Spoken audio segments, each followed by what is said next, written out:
जय हिंद दोस्तों, स्वागत करते हैं आप सभी का आपके अपने यूट्यूब चैनल पीसीएम स्टडी में। तो दोस्तों आज की वीडियो में बताने वाले हैं बायो सेवर्ट का नियम। दोस्तों बहुत मोस्ट ये नियम है हमारा, ठीक है ना। देखिए नियम है वो क्लास 10th वालों के लिए, 11th वालों के लिए और 12th वालों के लिए तो बहुत मोस्ट है, ठीक है ना। तो चलिए आज बताएंगे हम बायो सेवर्ट का नियम। अगर हमारे चैनल पर नहीं हो तो चैनल को कर लीजिएगा सब्सक्राइब और साथ में घंटी भी दबा लीजिएगा ताकि नेक्स्ट नोटिफिकेशन सबसे पहले आपको मिल सके। तो चलिए बनी रहिए हमारे साथ और आज बताएंगे हम बायो सेवर्ट का नियम। तो देखिए यहाँ पर जो हेडिंग डली हुई है वो डली है बायो सेवर्ट का नियम। तो देखिए बायो सेवर्ट का नियम पहले हम इसकी डिफाइन पढ़ेंगे, फिर उसके बाद हम आपको सूत्र का भी निगमन कराएंगे, ठीक है। तो चलिए आप इसे पढ़ते हैं। पहले हम इसकी डेफिनेशन क्या है देखिएगा कि सन 1820 ईस्वी में फ्रांसीसी वैज्ञानिक बायो तथा सेवर्ट, ठीक है ना, ये एक विज्ञान का नाम है बायो तथा सेवर्ट, ठीक है, ने किसी चालक के चारों ओर उत्पन्न चुंबकीय क्षेत्र के संबंधित में एक नियम दिया जिसे हम बायो सेवर्ट के नियम के नाम से जानते हैं। देखिए अगर आपसे कोई पूछता है कि बायो सेवर्ट का नियम किस सन में दिया गया था तो आप बता सकते हो 1820 सन ईस्वी में दिया गया था, जो हमारे फ्रांसीसी वैज्ञानिक थे जिनका नाम था बायो सेवर्ट, ठीक है ना।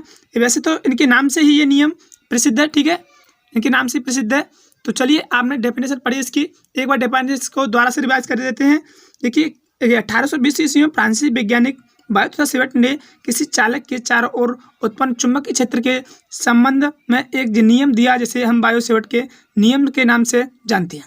दोस्तों आपको बता दूं मैं आपको इसे 2 बार रिवाइज क्यों करा रहा हूं, समझ पा रहे होंगे आप, क्योंकि इसे मैं 2-2 बार करा के भी कुछ बच्चे भूल जाते हैं, इसलिए मैं आपको 2 बार इसे 2-2 बार तो देखिए मैं आप इसीलिए 2-2 बार मैंने इसे रिवाइज कराया है, ठीक है। तो अब करते हैं हम सूत्र का निगमन। तो देखिए हम यहाँ पर सूत्र का निगमन करेंगे इसके नीचे जस्ट, ठीक है। देखिए यहाँ पर आप सूत्र का निगमन करेंगे, ठीक है। देखिए ये हमारा कोई धारावाही एक तार है, ठीक है ना, इसे नाम दे देते हैं हम ए और ये हमारा बी, ठीक है। ये इसमें कोई धारा बह रही है, ठीक है, ये धारावाही कोई धातु का तार है। देखिए इसमें भी कह रहा था डेफिनेशन में भी, उसी के माध्यम से मैं यहाँ पर इसका जो फिगर है वो बना रहा हूँ, ठीक है ना।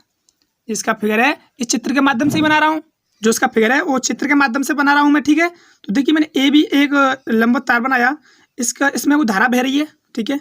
इसे धारा को क्या कहेंगे हम, इसे कह सकते हैं, हम नाम दे देते हैं आई, ठीक है ना। जो इस धारावाही तार है इसकी कोई लंबाई भी होगी ना, बिल्कुल होगी। लंबाई हम मान लेते हैं डेल्टा एल, ठीक है।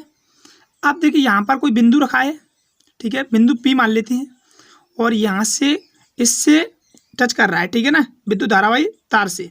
तो यहाँ पर डॉट डॉट का चिन्ह दे देते हैं, ठीक है। तो देखिए यहाँ से यहाँ तक की इसकी लंबाई है वो मान लीजिए हम आर मान लेते हैं, ठीक है ना, आर मान लेते हैं। तो देखिए यहाँ पर हमें एक थीटा उत्पन्न हुआ, ये रहा हमारा थीटा, ठीक है ना, थीटा उत्पन्न होगा क्योंकि ये यहाँ से ट्रायंगल बन रहा है, बीच में से जा रहा है विद्युत, ये हमारा कोई बिंदु पी रखा है तो, ठीक है ना, यहाँ पर थीटा उत्पन्न होगा बिल्कुल होगा। तो अब करेंगे हम, देखिए यहाँ पर अब समझने वाली बात है वो देखिएगा, ठीक है दोस्तों। यहाँ पर समझने वाली बात ये है कि देखिए ये धारावाही रेखा हमारा ये तार है, धारावाही रेखा तार है, ठीक है। जो हमारा तार है इसमें धारा प्रवाहित हो रही है, तो कह रहा है इसके अनुकरणपाती होता है, ठीक है, इसके अनुकरणपाती होता है। तो हम यहाँ से लेंगे बी से, ठीक है ना, बी से लेंगे, तो बी से लेंगे, पहले हम आई ले लेते हैं, ठीक है। तो देखिए क्या लेंगे हम, तो लेंगे कि बी अनुक्रमणपाती होता है किसके, ठीक है, बी अनुक्रमणपाती होता है वो होता है आई के। अब ले लेते हैं हम डेल्टा एल, ठीक है ना, डेल्टा ले लेते हैं, इसे भी हम बी से लेंगे, ठीक है ना, क्योंकि प्रवाहित धारावाही है। तो क्या लेंगे, बी अनुक्रमणपाती होता है किसके, डेल्टा एल के। इसे समीकरण नाम दे देते हैं 1, इसे समीकरण नाम दे देते 2।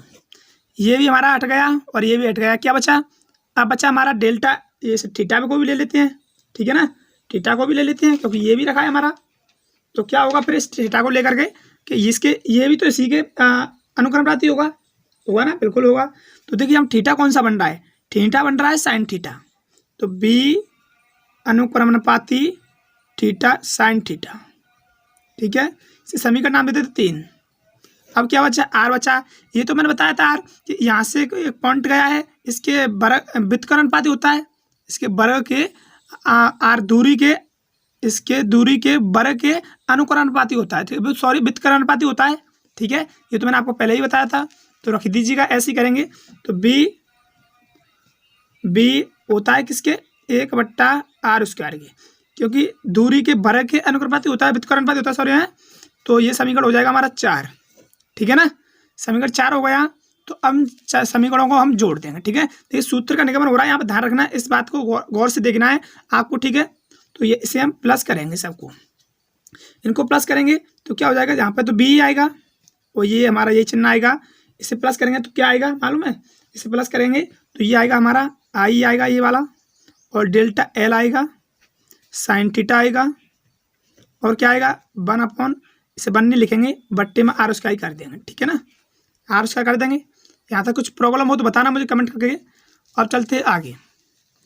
तो आगे क्या हुआ कि इसको बी प्रोपोर्शनल का चिन्ह उठाओगे तो क्या लगाओगे, इक्वल करके वो लगाओगे आप म्यू नॉट 4 पाई, ये लगाओगे, ठीक है ना।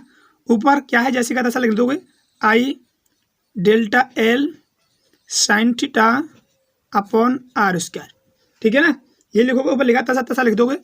तो हमारा यही तो बायो सेवर्ट का नियम है दोस्तों, ठीक है ना, ये आया, यही तो हमारा बायो सेवर्ट का नियम है।